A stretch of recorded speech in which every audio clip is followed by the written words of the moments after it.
I think it's a well-known fact to say that BeamNG has a lot of mods. And when I say a lot, I do mean a lot of mods. Most of them are amazing. Others are okay. And some not so much. But there are some mods that you never really knew you needed until you actually looked at them in the game, which is actually what we're going to be doing today. Today, I'm going to be looking at 3 BeamNG mods that you never really knew you needed. And hey, if you like what you see here and want to see more, be sure to leave a like down below. And hey, while you're down there, maybe also consider subscribing. But anyways, without further ado, let's get into the first mod of today's video. Alright, the first mod is for the Burnside Special, and this is the Burnside Special Coupe edition. And this is actually a very nice little mod. Not just because that the Burnside Special is a relatively underrated car in the game, and it doesn't really get that much love to begin with, but I think that it just needs a bit more mods. It's not a vehicle that you see get a mod for very often, and this is definitely a pretty solid mod for what it is. Obviously, it turns the Burnside Special into a coupe, and also it gives it a bit more styling. Like you got different grille patterns, you have some lettering on the front, and also you even have a different taillight design, which very much reminds me of the early 50s Fords from back in the day. But as for driving them, they pretty much drive the same. Yeah, they're old cars, so what can you expect? But hey, I like them. This is more my type of car anyway.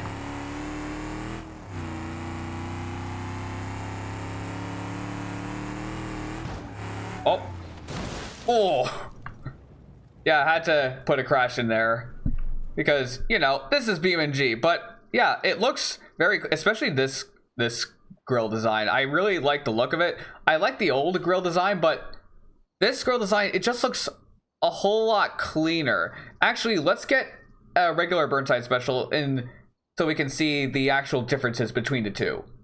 All right, I spawned in a regular Burnside Special, and obviously the difference is clear on the front. You got not only a different grille pattern, but also the grille on the regular Burnside is slightly more arched, and it looks like that the front bulge is a bit bigger on this one. And also you got the front lettering on here with the tag below. Interior looks pretty much the same from between the two cars. Not really much has changed in the interior wise, except for the coupe part. And the back, I think it's pretty obvious here. You got the different styles of taillights. But yeah, other than that, looks pretty nice. And also, I'm pretty sure the sedan is slightly longer. Yeah, that's what it's looking like. Oh, then again, I didn't park them very well. So, you know, although it would make sense if it was shorter. But yeah, that was the first mod. Anyways, on to the next mod. Now, the next mod we're going to be looking at is actually for the Moonhawk, another very underrated vehicle in this game that also desperately needs a remaster. By the way, see my video if you want more on that information. But anyways, yeah, obviously this isn't a normal new Moonhawk. If you notice some subtle differences, in fact, it's not really a Moonhawk at all. It is, in fact, a Solead Wendover. In fact, an older Solead Wendover, which I think this is awesome because I was literally talking about this in my other video where I talked about vehicles that desperately need a remaster. And yeah, I could definitely see this being in the game by default. Like, it looks awesome. And obviously there are some subtle changes to the actual Moonhawk body. I'm pretty sure this part is a bit narrower. Obviously you have the grille pattern that's different, and the headlights, and in the back, yeah, that is obviously different. And you have a little wheel covering here. It's just a very nice Moonhawk. I just love this. And this is just an older generation of the Wendover compared to like the one that's in the current game, which is supposed to be made in the 80s, whereas this one would be in the 70s. And it's just something nice to have in the game. Also, I'm pretty sure the bumpers are different as well. I don't think these things are on the normal Moonhawk, but it's just nice. As for the interior, the only thing that's really different is the badging and maybe the steering wheel, but they seem to get the steering wheels from the original Moonhawk. No updates on the interior. It's the same car. But yeah, also you have the little hood ornament, which I always find awesome. And yeah, clearly takes inspiration from an Oldsmobile, which, you know, kind of makes sense since the regular Wendover is based off of an Oldsmobile itself. However, there is one thing I'm noticing: the license plates. They don't seem to show any lettering. Yeah, that's probably a bug. But yeah, all the trunks do work. Like the doors open, because again, this is just a retextured Moonhawk pretty much, as well as the hood. Looks like they changed the hood too. They flattened it out. And yeah, it's just a perfectly functioning Wendover. Or should I say, yeah, I'm calling it a Wendover. It's a Wendover. It says on the badge. But I just think it looks nice. It's a nice little addition to the game. It adds like that little bit of extra lore that the game has. You know? Anyways, let's crash this. Yeah, it crashes like a Moonhawk. No surprise there. Also, before we go on to the next one, let me show you all the configurations that come with this. It's going to be in the Moonhawk section, obviously, but also you have V8 Sport. You have a State Police Special, looks really nice. You have a 448 V8 and custom. Like, most of these are based off of editions of the regular Moonhawk, but yeah, it's nice. It just looks nice. And yeah, that's basically it for the 73 Wendover, 1970 Sullied Wendover. Anyways, on to the final mod in this video.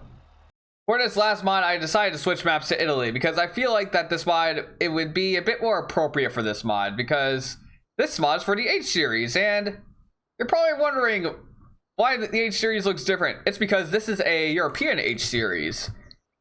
Yeah, some mad lad decided to make a European van, which surprisingly enough is something that we don't have in the game already. And by the way, if you're wondering, no, the sliding door unfortunately does not work. I already tried.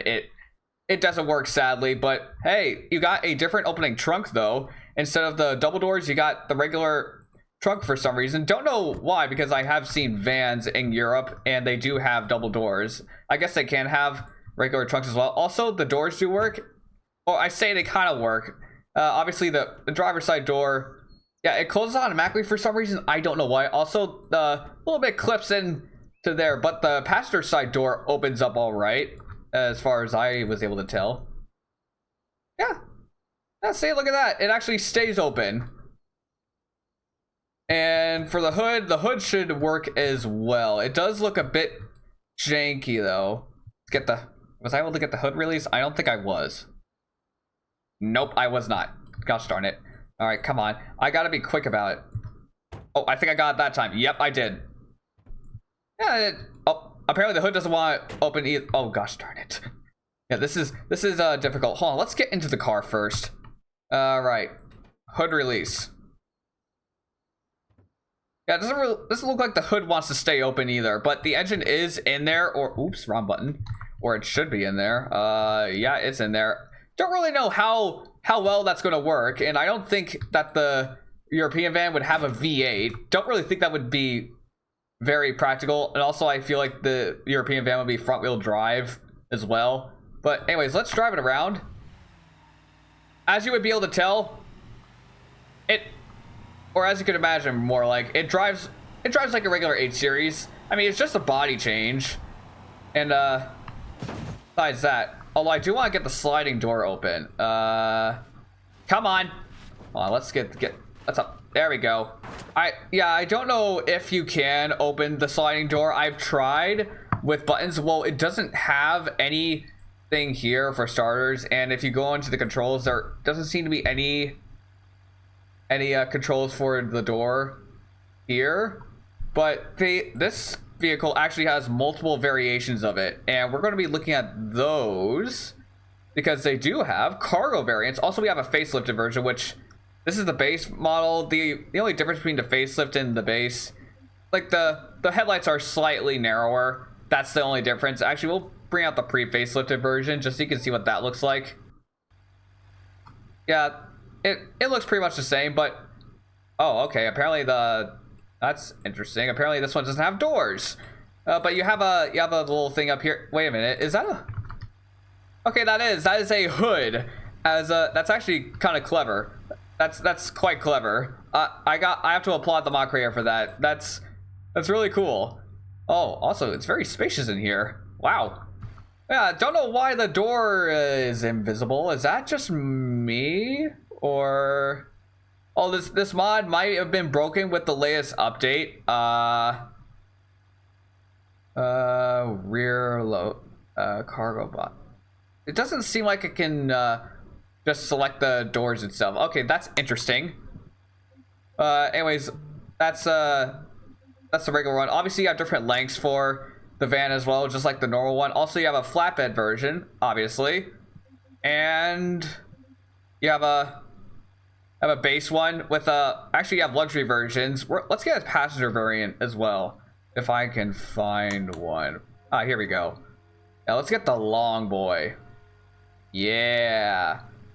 Yeah, the door still doesn't work though, unfortunately, but hey, you got the long van now.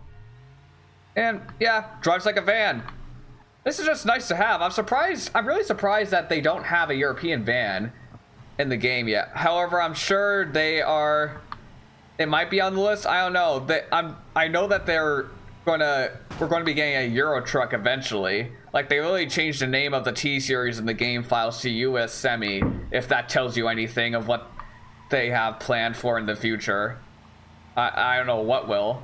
But yeah, it's just a nice van. It's not the fastest thing in the world, but it's just a nice quality of life thing. And it's also lore friendly. Funnily enough, that I probably should mention this from the beginning. This is based off of an older Euro mod that basically took the H series and made it a European style. And the sliding door actually did work. I was able to mess with that mod. However, I didn't make a video for it because, you know, I was a bit burnt out at that point. Didn't really feel like making videos. But yeah, I'm sure that getting the sliding door to work is on the mod developers' to-do list. But yeah, without further ado, let's just crash it. Yeah, that's all she wrote with that one. Well, guys, I think that's going to do for today's video. This was a nice little idea for me to like show off some mods that weren't quite big enough for them to deserve their own video, but I still want to show them off because I think they're cool. All right, but thank you guys for watching. I hope you guys enjoyed. If you did, be sure to leave a like, comment, and subscribe. I'll see you guys next time. Peace.